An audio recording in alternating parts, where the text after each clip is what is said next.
4th and 5th graders, I hope you enjoyed our book, Wow City. Now I'm going to share with you an art project that's going to incorporate 1 point perspective that you were introduced to last week by Miss Jesky, our student teacher, and we're going to be using 1 point perspective to create our very own Wow City. So a couple things to remember, there's 3 things you need in order to create 1 point perspective. You need a horizon line where the earth meets the sky or where your eye level is. You're also going to need a vanishing point where all of your orthogonals are going to lead to. So your orthogonals are those lines that are leading to your vanishing point, and then you're going to need some shapes. So today I'm going to show you how you're going to be making your very own Wow City. Alright, so one thing I wanted to point out to you is this cover is a lot like 1 point perspective. So one of the things that we can do now that we understand the rules in order to create 1 point perspective is we can actually dissect artwork that is created in 1 point perspective. So if we see something like this, or maybe it's a road or buildings and they're all leading to 1 point, we can automatically get the idea that that artist is using the rules of 1 point perspective. So if I'm looking at these buildings are all pointing to 1 point, right? And those lines that are leading to that point, those are called orthogonals. The point it's leading to is the vanishing point. So this book here, this cover is using 1 point perspective, and that is inspiring our project that we're going to be doing today. So for today, you're going to need a piece of paper, a ruler, or a straight edge of some sort. So if you don't have a ruler, you could use a piece of cardboard like this. So here's just a flat piece of cardboard, or even the edge of a book. So anything you can get that has a straight edge, and a pencil. You'll probably want an eraser too if you have that available. The first thing I want to do is I want to turn this piece of paper into a square. And alright, so for this project I need to take a piece of paper and make sure it's a square piece of paper like this one here. So I'm going to do that by taking the corner of my paper and I'm going to folding it up till it lines up with the top edge of my paper, and I'm going to crease it. So you're going to notice when I do this, I have this excess paper over here. This is actually the part that I'm going to cut off, and that's going to make this into a perfect square. So again, I'm just folding up a bottom corner up along the top edge here, and it's creating some excess over here, and that's what I'm going to go ahead and take and cut off. So when I'm trying to fold paper, I'm always just going to grab the corner. I kind of hold and support it with one hand, fold, fold, fold up, increase, and cut off that excess. And then I have myself a perfect piece of paper. Voila! Square. So I recommend having a square piece of paper that's about 6 inches in 6 by 6. So about 6 inches, not too big. So I wouldn't go any bigger than this, because it might take you, unless you want to just go big or go home, that's up to you. But I would recommend a smaller one. I did this size, and I was able to get a lot of little details in it. So smaller piece of paper works really well if you have a smaller piece of paper. Again, you're going to want to fold corner to corner to start. Look at this, is not a perfectly square piece of paper. I can simply fix that though. Cut that there. Open it up. Now I have a nice line down the middle. So I'm going to take my straight edge, so whatever you're using to make that straight line, I'm going to just go ahead and draw my horizon line. Remember, the horizon line is the first thing that I need in order to create 1 point perspective. Along that horizon line in the middle, I'm going to create my vanishing point. So if you have a ruler and you really want to get fancy, you can measure where the middle is. So my diameter is 8 inches, so 4 would be the middle. If you don't have a ruler and you're just using like a piece of cardboard, you can just kind of eyeball where you think the middle of your paper is, okay? Now that we have the middle of our paper, you might need some inspiration.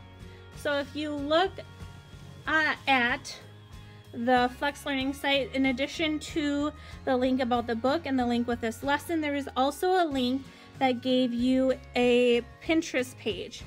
And this Pinterest page gives you a lot of different ideas of different cities and different buildings that you could use. So if you need some inspiration about what a city or city buildings might look like, feel free to check that link out and check some of those buildings out. You can also search on your own too to kind of see some other buildings that you might be interested, or if you've traveled somewhere and you kind of want to pull things from those cities that you've traveled to, you sure can do that as well. So the first thing I'm going to do is I'm going to start creating some buildings going around my piece of paper, all leading to my vanishing point. So this kind of looks like, if I'm looking at this, it looks like I'm standing in the middle of all these buildings and I'm looking up, right? So we're kind of looking up at all of these super tall buildings. So I'm going to start with my ruler. I'm going to start right here. And you can really play around with how detailed or how undetailed you want your buildings are. But I'm just going to start by creating some orthogonals. Again, orthogonals are lines that are leading from the vanishing point. And I'm going to go all the way to the edge of my paper.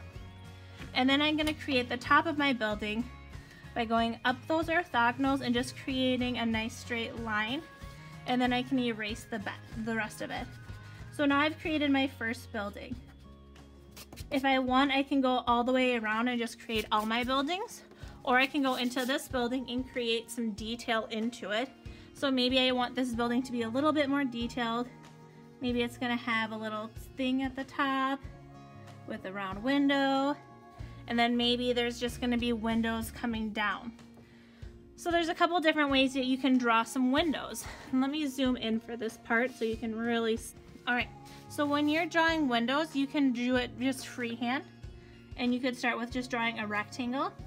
But just like our building is getting bigger as it gets lower, our windows are going to do the same. So our windows are going to just get a little bit bigger as we draw them down, okay?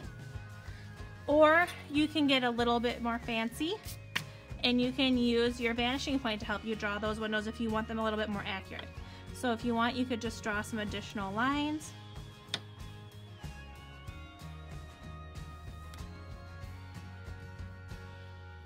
Always make sure that ruler's lined up or that straight edge is lined up with your vanishing point.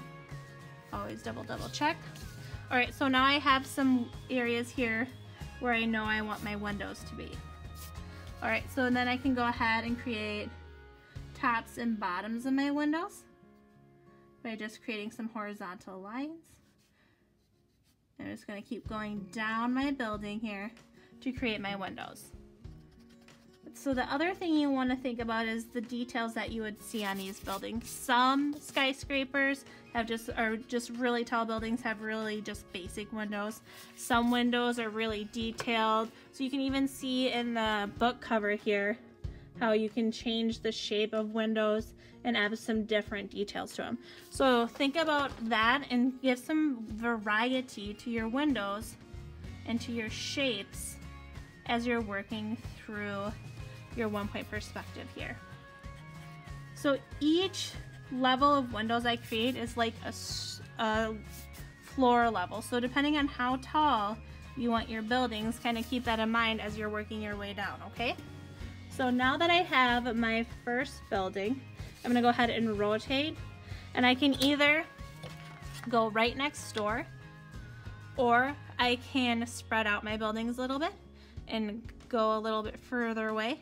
And then I have to decide, do I want this building to be taller or shorter than my other building, wider or skinnier? Kind of decide what you want your next building to look like. So I'm gonna go ahead, I think this building will be a little bit shorter. I'm gonna erase any extra pencil line. And then I can go ahead and add my details.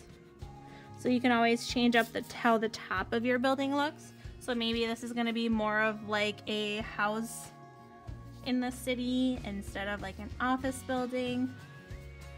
And it's gonna have a little bit of a roof.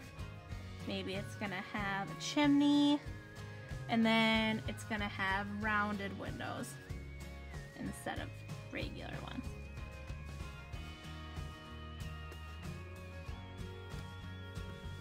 All right, now I'm gonna keep going. Maybe my next building's gonna be right next door, and it's gonna be a little bit skinnier. I'm gonna go right here. And then this one is gonna go,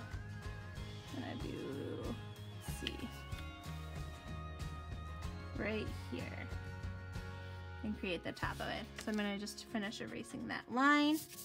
And then maybe this building will have some, let's see, maybe this is gonna be more of like a skyscraper, and I'm just gonna create some vertical and horizontal lines for my windows, going all the way down. All right, so I'm gonna keep going all the way around creating my buildings. I want you to think about how simple you want your buildings are, or how detailed you are, and feel free to look up some ideas and some references as you're moving around your piece of paper here. So get some good ideas going, and I'm gonna go ahead and work my way around to finish drawing our buildings.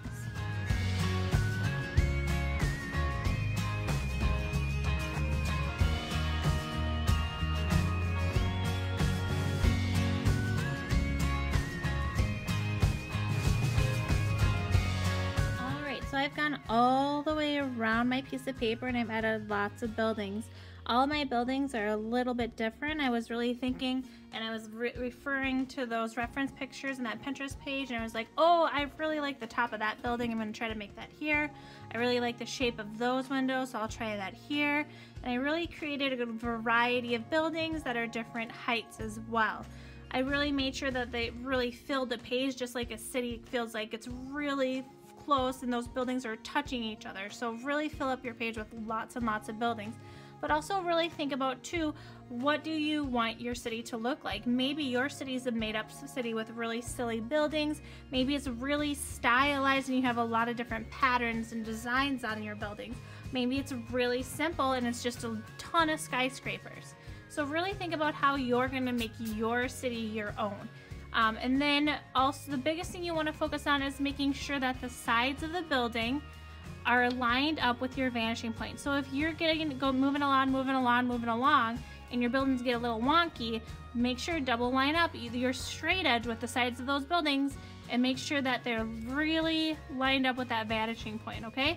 What I like to do too that's kind of easier for me is I just like to drag my ruler along as I'm going around to kind of double check to make sure all of it's lined up nicely and looks nice and clean. The other things you could add to your city is maybe you want some trees or some things like that. When you're all done with drawing your city, you're gonna just erase any extra horizon line you might have. And you're also gonna erase your vanishing point. Then you're gonna wanna make sure that you're happy with what it looks like. If you're really happy with what it looks like and you're really proud of it as just a drawing, you really took your time and added lots of details, maybe you just want to stop here. Or maybe you want to add some color to it. So if you want, you can always add some color to it. I used some colored pencil with this. Remember, when we're using a colored pencil, the amount of pressure we put on that colored pencil is going to change the value of your colored pencil. So if you want it really dark, press really hard. If you want a lighter value, press lighter, and you can layer those colors on top of each other to make them a little bit more interesting to look at. I then outlined this with some ultra fine Sharpie, or you could just use a simple pen. For this piece here, I think I'm actually going to paint it. So I'm going to use some watercolors and paint this piece in, but you could also use marker. If you're using marker, just remember to stay in one direction when you're coloring that in. And I cannot wait to see what you guys come up with. So have some fun, and you'll definitely have to share with me what you create this week in your very own wow city.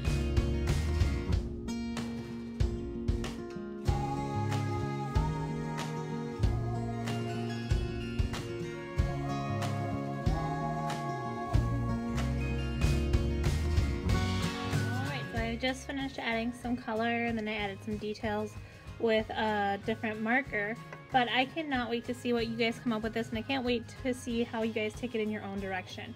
So have fun, and make sure, if you can, email me your finished pieces or share them so we can all see your awesome work you did this week. Thanks so much, and keep making it.